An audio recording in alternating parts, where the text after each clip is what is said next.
जय हिंद दोस्तों। दोस्तों लास्ट वीडियो में क्वेश्चन नंबर 155 तक हम अपने कंप्लीट कर चुके थे हाईवे इंजीनियरिंग के। अगर वो आपने नहीं देखी है वीडियो तो 5 आवर्स की हमारी वीडियो है जिसमें कंप्लीट आप लोग को 155 के 155 तक क्वेश्चन मिल जाएंगे। उसकी लिंक मैं आप लोगों को डिस्क्रिप्शन बॉक्स में दे दे रहा हूँ, वहाँ से जा करके आप उसको देख सकते हैं। बाकी हमारा चैनल भी विजिट कर सकते हैं, वहाँ पे प्लेलिस्ट भी बनी हुई है Gupta and Gupta highway engineering के नाम से, तो वहाँ पे भी आपको मिल जाएगा।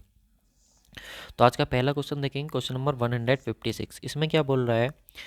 While designing the super elevation of a highway, while designing the super elevation of a highway, its maximum value is fixed considering the need to। देखिए, जो हमारा सुपर एलिवेशन होता है उसको हम डिज़ाइन करते हैं हाईवे पे, लेकिन उसकी मैक्सिमम वैल्यू जो डिज़ाइन करी जाती है वो किसको कंसीडर करके डिज़ाइन करी जाती है? चार ऑप्शन हमारे पास हैं, ईएससी के क्वेश्चन से।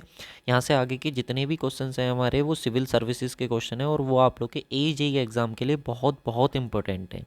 ठीक है, सभी क्वेश्चंस जो प्रीवियस ईयर में पूछे जा चुके हैं।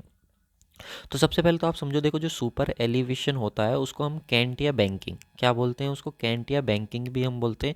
तो कई बार क्वेश्चन सुपर एलिवेशन के नाम से आकर के कैंट और बैंकिंग के नाम से आता है, तो ऐसे भी हमारा क्वेश्चन पूछा जा सकता है। अब अगर हम बात करें इसकी वैल्यू की, तो देखो इसको कैलकुलेट करने का जो हमारे पास फॉर्मूला होता है सुपर एलिवेशन को, वो होता है ई प्लस के F equal to V square upon G R, जहाँ पे वी की वैल्यू मीटर पर सेकंड में होती है, जी एक्सीलरेशन ड्यू टू ग्रेविटी होता है, आर जो होती है रेडियस होती है कर्व की हमारी, ई सुपर एलिवेशन होता है, और एफ जो होता है हमारे पास वो लेटरल कोफिशिएंट ऑफ फ्रिक्शन हमारे पास होता है। लेटरल कोफिशिएंट ऑफ फ्रिक्शन की वैल्यू हम 0.15 लेकर के चलते हैं in case of horizontal alignment, या फिर हॉरिजॉन्टल जो हम अपना हॉरिजॉन्टल सरफेस पर जो हम सुपर एलिवेशन प्रोवाइड कराते हैं उस केस में। अब देखिए, जो हमारा हॉरिजॉन्टल अलाइनमेंट किया जाता है उसमें हम दो तरीके से हमें अपने आप को सेफ रखना होता है। एक होता है हमारे पास ओवर टर्निंग और एक होता है हमारे पास स्कीडिंग। जब भी हमको देखिए होता क्या है कि आप इस डायरेक्शन में जा रहे थे नॉर्थ में, आपको नॉर्थ से कहाँ पर जाना था? ईस्ट में जाना था। तो नॉर्थ से ईस्ट में जाओगे तो इस तरीके से थोड़ी ना अपना रोड आप रखोगे, उसको आपको क्या देना पड़ेगा? कुछ कर्व देना पड़ेगा। तो जब आप यहाँ पे कर्व दे भी देते हो तो आप जैसे इस पे मुड़ते हो, टर्न लेते हो, तो आपके दो चांसेस बहुत ज़्यादा बढ़ जाते हैं, एक ओवर टर्निंग के और एक स्किडिंग के। जैसे ही आप मुड़ते हो तो बाहर की तरफ जो आपका सेंट्रीफ्यूगल फोर्स होता है वो इतना ज़्यादा अप्लाई होता है कि आपको ओवर टर्न करा देता है आपके व्हीकल को, और इसी ओवर टर्निंग को हम क्या बोलते हैं? टॉपलिंग बोलते हैं। और इसी से बचने के लिए हम क्या करते हैं? अपना एक मैक्सिमम सुपर एलिवेशन वहाँ पे प्रोवाइड कराते हैं। जबकि हॉरिजॉन्टल अलाइनमेंट में कंडीशन दोनों होती हैं, ओवर टर्निंग की भी और स्किडिंग की भी, लेकिन जो हम मैक्सिमम सुपर एलिवेशन लेते हैं वो टॉपलिंग या ओवर टर्निंग से अपना बचने के लिए हम उसको क्या करा देते हैं? प्रोवाइड वहाँ पे करा देते हैं। और उस मैक्सिमम सुपर एलिवेशन की जो वैल्यू होती है मैं आप लोग को बता देता हूँ कि कितनी कितनी वैल्यू हमारे पास होती है। तो अगर हम बात करें प्लेन और रोलिंग टेरेन के लिए तो मैक्सिमम सुपर एलिवेशन हाईवे पे, ठीक है हाईवे की बात कर रहा हूँ, रेलवे की कंडीशन कुछ और होती है, 0.07 होती है। और हिली टेरेन के लिए अगर बात करूँ मैक्सिमम सुपर एलिवेशन की वैल्यू तो 0.10 होती है। होती तो और भी टेरेन के लिए, लेकिन ये हमारे लिए वेरी वेरी इंपॉर्टेंट है, तो ये तो हमको पता ही होनी चाहिए। प्लेन और रोलिंग टेरेन के लिए 0.07 होती है, और हिली टेरेन के लिए 0.10 आप लोग की होती है। तो ये पॉइंट तो हमको पता ही होने चाहिए। तो इसलिए इसका जो सही आंसर हो जाएगा हमारा इस क्वेश्चन का वो क्या हो जाएगा?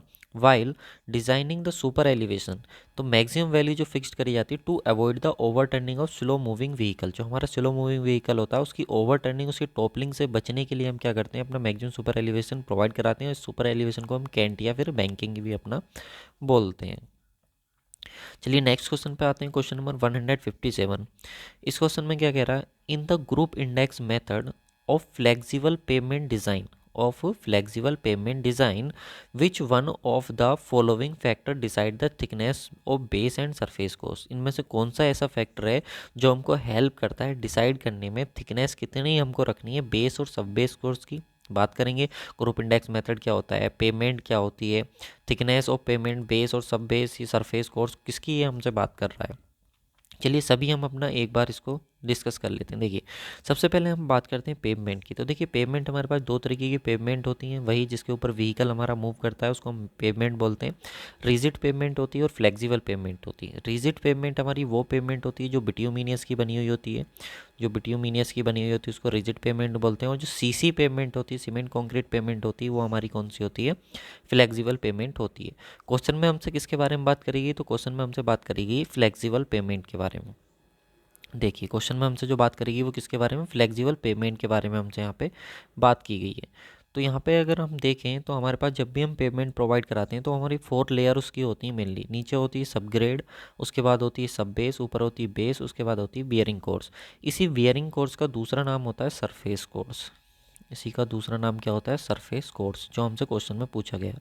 तो याद रखना, हमसे थिकनेस की बात कर रहा है वो बेस और बियरिंग या सरफेस कोर्स की थिकनेस की बात कर रहा है कि अगर हमारे पास फ्लेक्सिबल पेमेंट है तो इनकी जो थिकनेस है वो हम कैसे कैलकुलेट करेंगे, किस फैक्टर को कंसिडर करके कैलकुलेट करते हैं।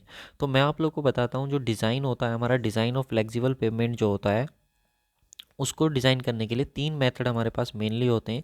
एक एम्पेरिकल हमारे फॉर्मूले होते हैं, एक ट्राइएक्सियल मेथड हमारे पास होता है और एक बर्मिस्टर मेथड हमारे पास होता है।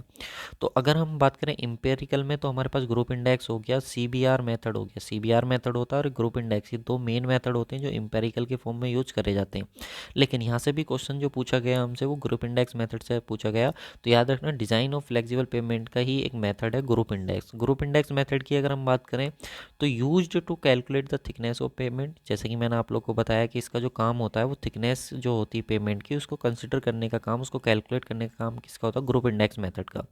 कैसे कैलकुलेट करते हैं इसकी हेल्प से? तो देखिए, जो सॉइल सैंपल होता है हम उसकी ग्रुप इंडेक्स की वैल्यू निकालते हैं और वो डायरेक्टली प्रोपोर्शनल होती है थिकनेस ऑफ पेमेंट के और इन्वर्सली प्रोपोर्शनल होती है स्ट्रेंथ ऑफ सॉइल के। मतलब क्या है कि अगर मान लीजिए ग्रुप इंडेक्स की वैल्यू जितनी ज़्यादा होगी, हमें थिकनेस ऑफ पेमेंट उतनी ही ज़्यादा रखनी पड़ेगी। क्यों? क्योंकि हमारी स्ट्रेंथ जो होगी सॉइल की वो उतनी ही कम होगी। वहीं पर अगर हम बात करें ग्रुप इंडेक्स की वैल्यू अगर हमारी कम है तो थिकनेस ऑफ पेमेंट भी हमको कम रखनी पड़ेगी। क्यों? क्योंकि जो हमारी स्ट्रेंथ है सॉइल की वो क्या होगी? ज़्यादा होगी। अगर सॉइल की स्ट्रेंथ ज़्यादा होगी तो ज़्यादा अच्छा लोड वो बियर कर सकती है, ज़्यादा से ज़्यादा लोड वो बियर कर सकती है। इसीलिए हम क्या करते हैं, उसकी जो पेमेंट की जो थिकनेस होती है वो हम क्या कर देते हैं? कम कर देते हैं, क्योंकि ग्रुप इंडेक्स की वैल्यू हमारी कम आ रही होती है। और इस थिकनेस ऑफ पेमेंट को जब हम कैलकुलेट कर रहे होते हैं तो इसके लिए हम कंसिडर करके चलते हैं अपना डेली कॉमर्शियल व्हीकल के, उस पर जो वॉल्यूम है, कितना वॉल्यूम आ रहा है डेली, कितना ट्रैफिक उस लोकेशन से जहाँ पर हम अपना रोड कंस्ट्रक्ट करने वाले हैं वहाँ से पास कर रहा है। ये चीज़ आप याद रखना। उसके साथ ही अगर हम बात करें ग्रुप इंडेक्स की वैल्यू की, तो इसकी रेंज कई बार एग्जाम में पूछी जाती है, कितनी होती है? तो याद रखेंगे 0 से 20 के बीच सर इसकी रेंज होती है। और जितनी कम वैल्यू होगी उतना अच्छा क्वालिटी हमारे पास होगी सॉइल की, और जितनी ज़्यादा वैल्यू होगी उतनी ही क्या होगी? पुअर क्वालिटी होगी। मतलब 0 अच्छी क्वालिटी को रिप्रेजेंट करता है और 20 जो है वो पुअर क्वालिटी को रिप्रेजेंट करता है। तो ये सारी चीज़ें हमको याद रखनी है। तो इसका जो सही आंसर हो जाएगा हमारा, मैं आपका टाइम वेस्ट नहीं करूँगा, सीधे आप लोग का टू द पॉइंट बात करेंगे, क्योंकि हमें टाइम वेस्ट करके क्या मिलेगा। यहाँ पे देखिए, daily volume of commercial vehicle क्या है हम कंसिडर कर रहे होते हैं जब हम थिकनेस ऑफ बेस और सरफेस कोर्स अपनी कैलकुलेट करते हैं ग्रुप इंडेक्स मेथड से। और याद भी रखना, रेंज कितनी होती है, फिर से बता रहा हूँ, 0 to 20 के बीच हमारे पास क्या होती है? इसकी रेंज होती है। क्लियर है? चलिए नेक्स्ट हम बात करते हैं। Next question, question number 158। ये भी हमारा ये सेम पूछा गया क्वेश्चन था और ये वाला भी क्वेश्चन ये सेम पूछा गया है। तो इंपॉर्टेंट क्वेश्चन है सभी के सभी यहाँ से आगे की। 158 की अगर हम बात करें, in a bituminous pavement alligator cracking is mainly due to. अब देखिए, सबसे पहले हम बात करेंगे बिट्यूमिनस पेवमेंट क्या होती है।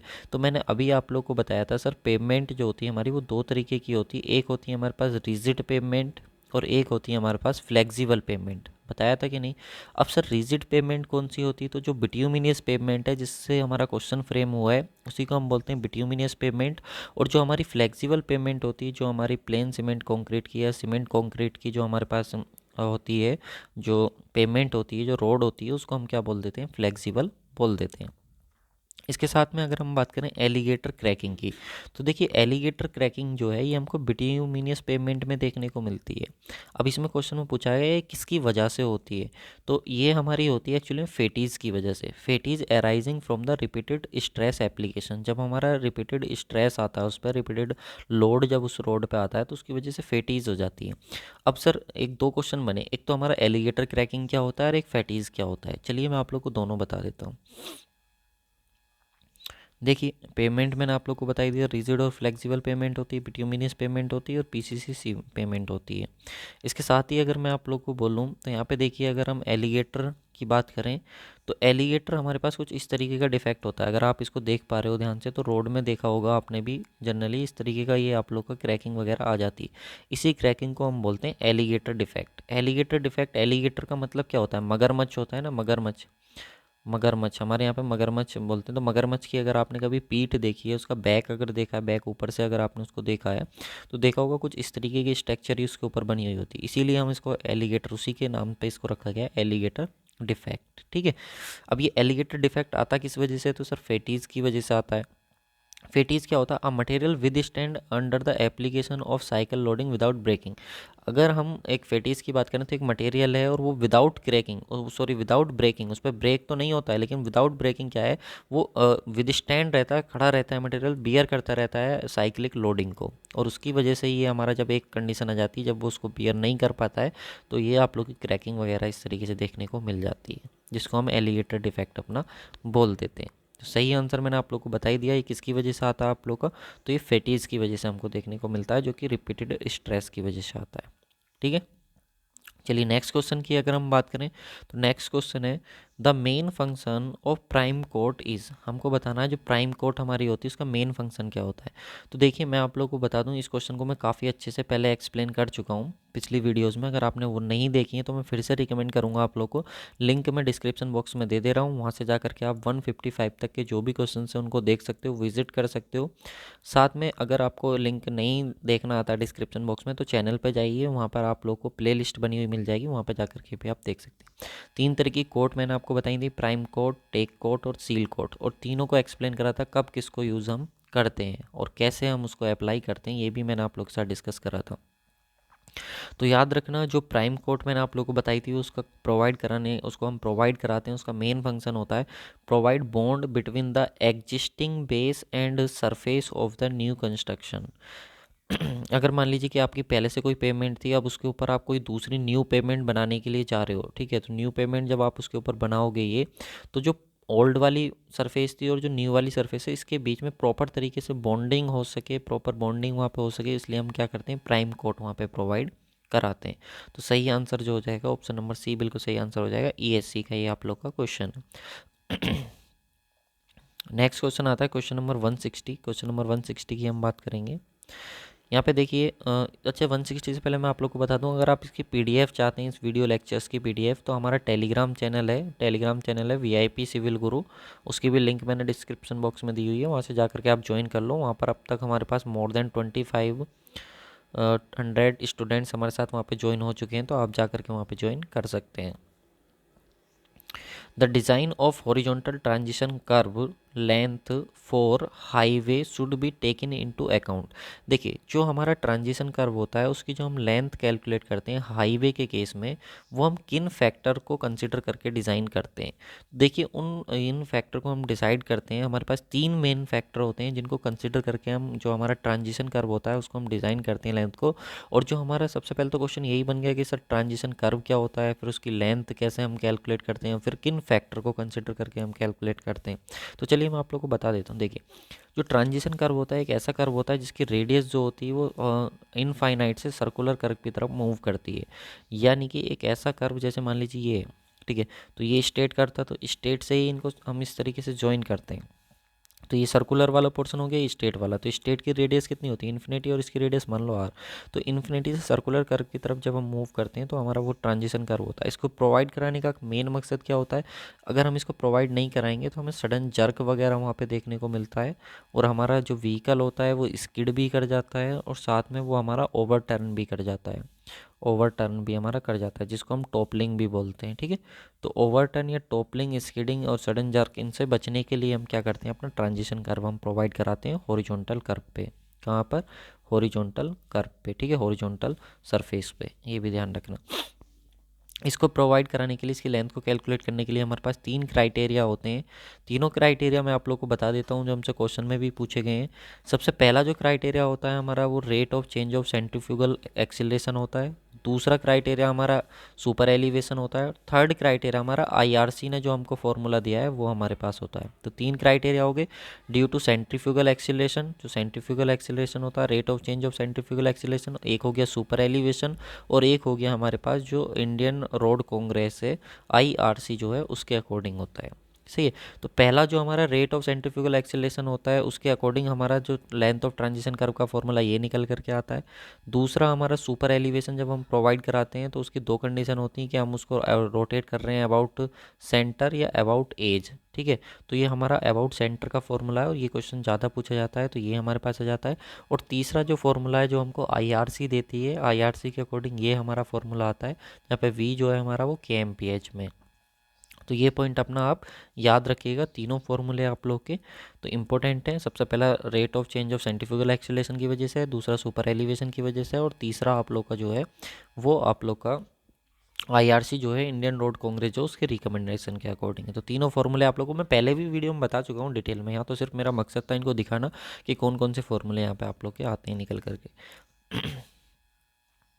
नेक्स्ट क्वेश्चन है हमारे पास क्वेश्चन नंबर 161, इसको हम डिस्कस करेंगे। The radius of a horizontal curve is 100 metre, the design speed is 50 kmph and the design coefficient of lateral friction is 0.15। What would be the rate of super elevation, हमको super elevation बताना है। If lateral friction is considered, अगर हम lateral friction अपना consider करके चल रहे हैं जिसकी वैल्यू 0.15 है, तो हमको सुपर एलिवेशन की वैल्यू बतानी कितनी होगी। तो बेसिक सा क्वेश्चन है, सिविल सर्विसेज का क्वेश्चन है, 1994 में पूछा गया है। तो वैसे ही मैं आपको पहले ही बता चुका हूँ कि जितने भी क्वेश्चन है वो बहुत इंपॉर्टेंट है क्योंकि सभी क्वेश्चन प्रीवियस ईयर के हैं। तो प्रीवियस ईयर का क्वेश्चन अगर होता है कि किसी भी एग्जाम में पूछा गया है तो वो कहीं ना कहीं इंपॉर्टेंट हो जाता है, क्योंकि उसको डिज़ाइन इस मकसद से किया जाता है क्योंकि वो कहीं ना कहीं वैल्यूएबल है, कहीं ना कहीं यूज़ होने वाला क्वेश्चन है। तो देखिए हमारे पास जो फॉर्मूला होता है सुपर एलिवेशन को कैलकुलेट करने का, ये फॉर्मूला होता है जहाँ पर वेलोसिटी जो हमारे पास हो जाती है वो हमारे पास kmph में हो जाती है, ठीक है। अगर हम 127 नहीं लेते, V² लेते तो यहाँ पे वेलोसिटी हमारी मीटर पर सेकंड में रहती। क्लियर है। तो यहाँ पे देखिए ई हमको कैलकुलेट करना है, एफ की value lateral coefficient of friction हमको पता है, वी की वैल्यू हमें दे रखी है 50, 127 ऐसी आएगी, और आर की वैल्यू 100 दे रखी है। जो सभी वैल्यू हम सॉल्व करेंगे तो ई की वैल्यू जो आ जाएगी वो 1/21.2 आ जाएगी, ठीक है। जो कि हमारा ऑप्शन नंबर कौन सा मैच कर रहा है, ऑप्शन नंबर हमारा 1 मैच कर रहा है, तो सही आंसर जो हो जाएगा ऑप्शन नंबर 1 हो जाएगा, ठीक है। चलिए नेक्स्ट क्वेश्चन पे आते हैं। नेक्स्ट क्वेश्चन है लिस्ट 1 को लिस्ट 2 के साथ मैच करना है। इस क्वेश्चन को मैं एक्सप्लेन कर चुका हूँ आप लोग के साथ, मैंने यहाँ पे लिख दिया था इसलिए क्वेश्चन नंबर 140 में। तो मैं फिर से बोल रहा हूँ, अगर आपने प्रीवियस वीडियो नहीं देखी तो क्वेश्चन नंबर 140 का जब आप एक्सप्लेनेशन देखोगे तो वहाँ पे आपको क्लियर हो जाएगा। ये सारी चीज़ें मैं आप लोगों को जो बिट्यूमिनस के टेस्ट वगैरह होते हैं वो सब मैं आप लोग को वहाँ पर डिस्कस कर चुका हूँ, और वहाँ पर ट्रिक भी बताया था आप लोगों को कि कौन से टेस्ट को कैसे आपको याद करना है।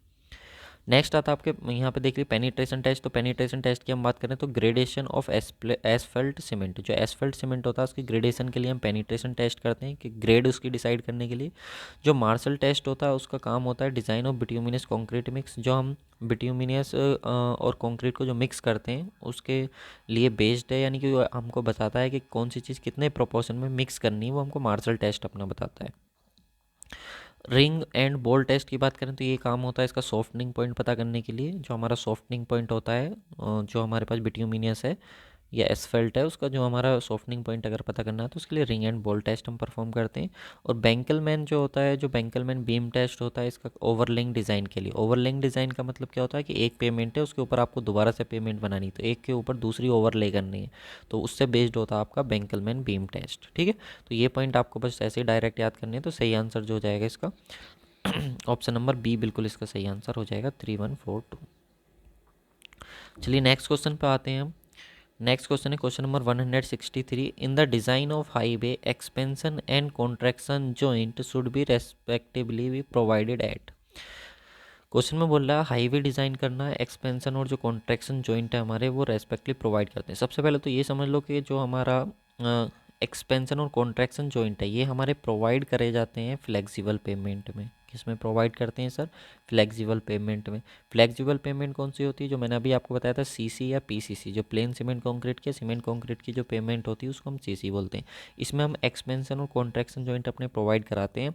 ईएससी का क्वेश्चन था, ईएससी ने जो इसका आंसर माना था वो 50 मीटर और 10 मीटर माना था, यानी कि जो एक्सपेंशन जॉइंट है उसको हम 50 मीटर पर प्रोवाइड कराते हैं, और जो कॉन्ट्रैक्शन जॉइंट होता है उसको 10 मीटर की स्पेसिंग पे हम प्रोवाइड कराते हैं, यानी 10 मीटर के इंटरवल पे हम उसको प्रोवाइड कराते हैं।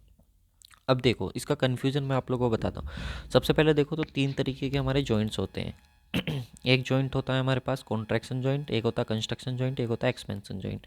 तो कॉन्ट्रैक्शन और एक्सपेंशन तो समझ आ रहा है, लेकिन कंस्ट्रक्शन जॉइंट वो जॉइंट होता है, मान लीजिए आज आपने कंस्ट्रक्शन करते गए कंस्ट्रक्शन करते गए, लेकिन आपका कंस्ट्रक्शन करते करते क्या होगी, नाइट होगी, तो आपको वहाँ पे वो काम बीच में ही छोड़ना पड़ेगा, फिर अगले दिन वहीं से काम स्टार्ट करोगे अपना, तो वो जो हो गया वो तो हो गया कंस्ट्रक्शन जॉइंट, जो कंस्ट्रक्शन की वजह से आया है। बाकी दो आपके बचते हैं कॉन्स्ट्रक्शन और एक्सपेंशन जॉइंट। तो देखो, सबसे पहले तो स्पेसिंग को क्लियर कर लो। देखो कहीं कहीं पे स्पेसिंग और एक्सपेंशन जॉइंट की अगर हम बात करें प्लेन सीमेंट कंक्रीट में, तो थिकनेस ऑफ पेमेंट के ऊपर डिपेंड करता है। तो यहाँ पे इस क्वेश्चन में कोई थिकनेस डिसाइड ही नहीं करके दी थी। इसके हिसाब से 27 भी होता है, 27, 37 ये वैल्यू हमारे पास होती है, लेकिन हमें कोई वैल्यू कंसिडर करके नहीं दी थी। लेकिन आंसर जो माना था इसका वो 50 मीटर माना था एक्सपेंशन जॉइंट के केस में। आप लोग फिर से देख लो, तो इसीलिए इस क्वेश्चन में बहुत ज़्यादा कन्फ्यूजिंग है। आपको क्या लगता है इसका राइट आंसर, अपना एक बार ज़रूर कमेंट करके बताइएगा। जो आपने अगर कहीं से कुछ पढ़ रखा है कि इसको लेकर के कि कितना इसकी एक्सपेंशन कॉन्ट्रैक्शन जॉइंट की कितनी होती है, तो वो आप लोग एक बार बता दीजिएगा। बाकी कई बुक्स में 50 मीटर और 10 मीटर भी आप लोग की दे रखी है। इसके बाद हमारा एक आता है लॉन्गिट्यूडनल और ट्रांसफर जॉइंट। तो अगर हमारी सरफेस की डायरेक्शन ये है, डायरेक्शन ऑफ ट्रैवल हमारी ये इस डायरेक्शन में आप ट्रैवल कर रहे हो, तो ट्रैवल की डायरेक्शन में जो जॉइंट आप लोग का होगा ये देखो ये जॉइंट है इसमें बीच वाला, तो उसको हम बोल देते हैं लॉन्गिट्यूडनल जॉइंट। और लॉन्गिट्यूडनल जॉइंट में जो हम स्टील बार प्रोवाइड कराते हैं उसको हम बोलते हैं टाई बार। और मैंने याद रखने का तरीका भी आपको बताया था, लॉन्गिट्यूडनल जो हम टाई पहनते थे वो टाई बहुत ज़्यादा लॉन्ग होती थी, लंबी होती थी, लॉन्गिट्यूडनल में टाई टाई बार हम प्रोवाइड कराते हैं। बाकी एक होता है इस तरीके से ट्रांसफर्स, जिस डायरेक्शन में ट्रैफिक चल रहा है उसके परपेंडिकुलर डायरेक्शन में जो जॉइंट होते थे उनको हम बोलते थे ट्रांसफर्स जॉइंट। और उसमें जो हम स्टील बार प्रोवाइड कराते थे उसको हम बोलते थे डोबल बार। तो याद रखना, लॉन्गिट्यूडनल और जो ट्रांसफर जॉइंट होता है उसमें टाई और डोबल बार हम प्रोवाइड कराते हैं। तो ये पॉइंट भी इंपॉर्टेंट था। नेक्स्ट आता है हमारे पास, नेक्स्ट क्वेश्चन करने से पहले 164 क्वेश्चन करने से पहले मैं एक इम्पोर्टेंट इन्फॉर्मेशन आप लोग को दे देता हूँ। ये देखिए, आगे क्वेश्चन करने से पहले देखिए हमारा एप्लीकेशन है जिसमें आप लोग को 1 ईयर का सब्सक्रिप्शन हमारा देखने को मिल जाएगा। डाउनलोड कर लीजिए हमारा एप्लीकेशन, जो है कि ये VIP सिविल गुरु के नाम से प्ले स्टोर पर आप लोग को मिल जाएगा। और साथ में अभी जो लिंक है इसकी मैंने वो डिस्क्रिप्शन बॉक्स में भी दे दी है, वहाँ से जा करके भी आप डाउनलोड कर सकते हो, तो वहाँ से भी आप लोग को देखने को मिल जाएगा। ठीक है, दोनों चीज़ें। इस पर अगर हम बात करें तो हमारे 2 कोर्सेज चल रहे हैं जिस पर आप लोग को गुप्ता एंड गुप्ता बुक का कंप्लीट वीडियो सॉल्यूशन और PDF सॉल्यूशन आप लोग को देखने को मिल जाएगा, जिसका जो प्राइस है पहले वो 449 था, बट अभी ये आप लोग को 399 रुपीज़ का आप लोग को ये पड़ जाएगा। ठीक है, अभी अगर इसको परचेज़ करते हो तो, क्योंकि इसका प्राइस आप लोग का इंक्रीज़ होने वाला है, क्योंकि काफ़ी अच्छा यार मैं कंटेंट दे रहा हूँ, काफ़ी मेहनत मैं आप लोगों के लिए कर रहा हूँ। तो इतना इससे कम अगर मैं प्राइस रखता हूँ तो जाहिर सी बात है यार मेरे कोर्स की ही यहाँ पे थोड़ी सी इंसल्ट सी हो जाएगी, क्योंकि इतनी मेहनत के बाद भी इतना प्राइस होता ही कितना है। ठीक है, इससे ज़्यादा फ़ीस तो हमारी 10th और 12th का जो ट्यूशन होता था उससे ज़्यादा उसकी फ़ीस होती थी। अगर एक बार आप कहीं घूमने निकल जाओ तो कितने पैसे आप खर्च कर देते हो। ठीक है, 1 ईयर में आप लोग के 365 डेज़ होते हैं, तो 365 डे आपको 1 रुपीज़ पर डे के 1 point something rupees per day पर आप लोग को ये कोर्स आप लोग का मिल जा रहा है। तो कोई बहुत बड़ी बात है नहीं, इससे कम में और क्या आप लोग को दिया जाएगा सिविल इंजीनियरिंग। इसके बाद हमारा कोर्स 2 चल रहा है जिसमें हमारे 1 लाइनर आप लोग को कंप्लीट करा रहा हूँ मैं, 1 लाइनर सिविल इंजीनियरिंग कंप्लीट करा रहा हूँ, जिसमें प्रीवियस ईयर के क्वेश्चंस भी हैं और साथ में PDF भी आपको मिलेगी। और इसका जो प्राइस है वो केवल 449 है, जो पहले प्राइस था इसका वो 549 था, बट अभी जो है इसका प्राइस आप लोग का वो डिक्रीज़ कर दिया गया है, 499 रुपीज़ कर दिया गया है। तो अगर आप चाहें तो जा करके इसको परचेज़ कर सकते हैं, विजिट कर सकते हैं, लिंक मैंने आप लोग को डिस्क्रिप्शन बॉक्स में दे दी है। इसमें हमने अपने 15 स्टेट्स को टारगेट किया हुआ है। 15 स्टेट्स के जो भी JEE के क्वेश्चंस हैं, स्टेट JEE का जो भी एग्ज़ाम होता है वो क्वेश्चंस अब यहाँ पे इंक्लूड हमने कर रखे हैं, तो वो भी आप लोग को यहाँ पे देखने को मिल जाएंगे। तो अगर आप चाहें तो उसको भी वहाँ पे जा कर के ज्वाइन कर सकते हैं। तो दोनों ही ऑफ़र मैंने आप लोग को बता दिए, दोनों ही कोर्स की वैलिडिटी 1 ईयर है, लेकिन अगर स्टूडेंट्स की डिमांड आती है तो इसको मैं 1 ईयर से 1.5 ईयर तक इसको कर सकता हूँ। ठीक है, इतना मैंने अपने आप से सोच रखा है। तो अगर आप चाहें तो जा कर के उसको ज्वाइन कर सकते हैं, PDF भी आप लोग को वहाँ पे अवेलेबल हो जाएगी। चलिए नेक्स्ट क्वेश्चन पर आ जाते हैं। नेक्स्ट क्वेश्चन है हमारा question number 164। Reflection cracking is observe in, reflection cracking जो है हमारी वो किस में देखने को मिलती है, तो ये बिट्यूमिनियस में हमको देखने को मिलती है, overlaying over the cement concrete surface. मैं आपको बता देता हूँ, देखिए रिफ्लेक्शन क्रैकिंग का मतलब क्या होता है, क्या सारी चीज़ें होती हैं। ये देखिए, reflection cracking most popular failure in Asphalt pavement. ये जो हमारे रिफ्लेक्शन क्रैकिंग हमको देखने को मिलती है वो एसफेल्ट जो पेवमेंट होती है जनरली उसमें देखने को मिलती है। Due to loading cracking can appear on pavement when bituminous overlaying over the cement concrete surface. Crack seem over the bituminous pavement over that has a similar shape to crack in the old pavement. देखिए अगर मान लीजिए आपकी पुरानी CC payment थी, पहले cement concrete की payment थी, इसके ऊपर आपने बिट्यूमिनियस पेमेंट अपनी डाल दी, बिट्यूमिनियस पेमेंट इसके ऊपर डाल दी, तो अगर बिट्यूमिनियस पेमेंट में कोई क्रैक आप लोग का आता है, अगर इसमें कोई क्रैक आ जाता है तो उस क्रैक का धीरे धीरे जैसे लोड उससे गुजरता रहता है, व्हीकल उससे गुजरते रहते हैं, तो वो जो क्रैक होता है वो धीरे धीरे ट्रांसफ़र हो जाता है किस पे, सीसी पेमेंट पे। यानी कि वैसा ही सेम रिफ्लेक्शन देखने को मिलता है जो बिट्यूमिनस पेमेंट में था, उसका सेम आप लोग को रिफ्लेक्शन देखने को मिलता है सीमेंट कंक्रीट पेमेंट पे। इसीलिए हम इसको बोल देते हैं रिफ्लेक्शन क्रैकिंग। और ये कब आता है, जब बिट्यूमिनियस पेमेंट जो है वो सीमेंट कंक्रीट पेमेंट पे उसके ऊपर डाली जाती है, ठीक है, तभी हमको देखने को मिलता है। तो ईएससी में क्वेश्चन हमारा पूछा जा चुका है। नेक्स्ट क्वेश्चन है हमारा, नेक्स्ट क्वेश्चन हम डिस्कस करते हैं 165। Psychological widening on road curve is given by symbols have the usual meaning. हमारे सिंबल्स जो हैं वो सबके सब यूजुअल मीनिंग है, जो भी हमारे होते हैं स्टैंडर्ड मीनिंग वही है। हमको साइकोलॉजिकल वाइडनिंग बतानी है अपनी कितनी होगी। तो देखो सबसे पहले मैं आप लोग को बताता हूँ, जो हम एक्स्ट्रा वाइडनिंग प्रोवाइड कराते हैं अपनी रोड पे, तो एक्स्ट्रा वाइडनिंग प्रोवाइड कराते हैं हम मैकेनिकल वाइडनिंग और साइकोलॉजिकल वाइडनिंग। कई बार होता क्या है कि अगर हमको ओवरटेक करना होता है व्हीकल को, तो हम एक्स्ट्रा वाइडनिंग अपनी दे करके चलते हैं, थोड़ी सी एक्स्ट्रा वाइडनिंग रोड पे हम दे करके चलते हैं, ताकि वहाँ से अगर कोई बंदा निकलना चाहे तो निकल सकता है। तो उसमें दो तरीके की होती है, मैकेनिकल और एक साइकोलॉजिकल। मैकेनिकल जो आप लोग की व्हीकल के अकॉर्डिंग रखी जाती है, साइकोलॉजिकल जो ड्राइवर है उसके माइंड सेट को देख करके रखी जाती है। तो दोनों ही वाइंडिंग को निकालने के लिए टोटल वाइंडिंग आती है, जो मैकेनिकल वाइंडिंग होती है और एक साइकोलॉजिकल होती है साइकोलॉजिकल वाइंडिंग। तो उसका फॉर्मूला मैकेनिकल वाली का होता है N L square upon 2R होता है, ठीक है, जहाँ पर एन नंबर ऑफ लेन होता है, एल आप लोग की लेंथ हो जाती है, और आर जो हो जाती है वो आप लोग की आर वहाँ पे रेडियस के अकॉर्डिंग वो काम करता है। वी जो हो जाती है वो वेलोसिटी हो जाती है साइकोलॉजिकल वाइंडिंग में, और आर जो रेडियस हमारे पास हो जाती है, लेकिन यहाँ पे वेलोसिटी जो होती है किलोमीटर पर आवर में होती है। लेकिन इस क्वेश्चन को ध्यान रखना, इस क्वेश्चन में सिंगल लाइन ऑफ ट्रैकिंग एक बार पूछा गया था सिंगल लाइन के लिए, तो सिंगल लाइन के लिए एन की वैल्यू 1 हो जाएगी यहाँ पे, तो एल स्क्वायर अपॉन 2R आ जाएगा, जिसको हम सिंगल लाइन ऑफ ट्रैकिंग बोलते हैं। ये क्वेश्चन हमारा एक बार पूछा जा चुका है 2 मार्क्स में या 1 मार्क्स में आई थिंक पूछा गया था गेट में, तो ये इंपॉर्टेंट है आप लोग का, ये तो क्वेश्चन पूछा जा सकता है, ठीक है। अब बात करते हैं साइकोलॉजिकल वाइंडिंग की, जो हमसे क्वेश्चन पूछा गया, तो v upon 9.5 under root R. अब इन्होंने क्या कर रखा है, v अपॉन 9.5 है, इसको अप्रोक्स 10 ले रखा है, और अंडर रूट आर इसको अप्रोक्स वैल्यू 10 ले रखी है इन्होंने। और जब 10 से हम इसको डिवाइड करेंगे तो ऊपर 0.1 v upon under root R आ जाएगा नहीं। तो ये फॉर्मूला इन्होंने दे रखा है फाइनली। तो ऑप्शन में हम देख लेते हैं, देखो जब आप ऑप्शन देखोगे तो ये ऑप्शन नंबर v आपको मिल जाएगा, ठीक है। तो 0.1 v upon under root R, इस तरीके से इन्होंने इसको फॉर्मूले को लिया हुआ है, ठीक है। चलो नेक्स्ट क्वेश्चन पे हम आते हैं। नेक्स्ट क्वेश्चन हमसे कह रहा है क्वेश्चन नंबर 166, इसमें बोल रहा है कि which of the following item of hill road construction does not help in the prevention of landslide in the monsoon season. अगर मानसून सीजन है हमारा और लैंडस्लाइड से हमको बचना है, मान ली हिली एरिया में आपने रोड बना दी, तो होता क्या है कि बारिश जब होती है, रेनफॉल होता है, तो उसकी वजह से मिट्टी कट करके आ जाती है नीचे, सोइल आ जाती है, तो जिसको हम लैंडस्लाइड बोलते हैं। तो इससे बचने के लिए हम करते क्या है कि जब रोड कंस्ट्रक्शन कर रहे होते हैं तो उसके दोनों साइड हम कुछ बना देते हैं, ठीक है, कुछ स्ट्रक्चर हम बना देते हैं। तो वो उनमें से कौन कौन सी हम स्ट्रक्चर बनाते हैं और इनमें से कौन सी स्ट्रक्चर नहीं, वो नहीं है जिसको हम यूज़ नहीं करते, डज नॉट हेल्प, कौन सी हेल्प नहीं करती है। तो देखो रिटेनिंग वॉल होती है, बिल्कुल सॉइल को रिटेन करने के लिए यूज़ करी जाती है। कैचमेंट वाटर ड्रेन, साइड में हम वाटर ड्रेन बना देते हैं, वो भी कहीं ना कहीं हेल्पफुल होता है हमारे लिए, वो हमको रोक करके रखता है, थोड़ी बहुत सोइल आगे कट करके तो वो वहाँ से रोक लेगा उसको।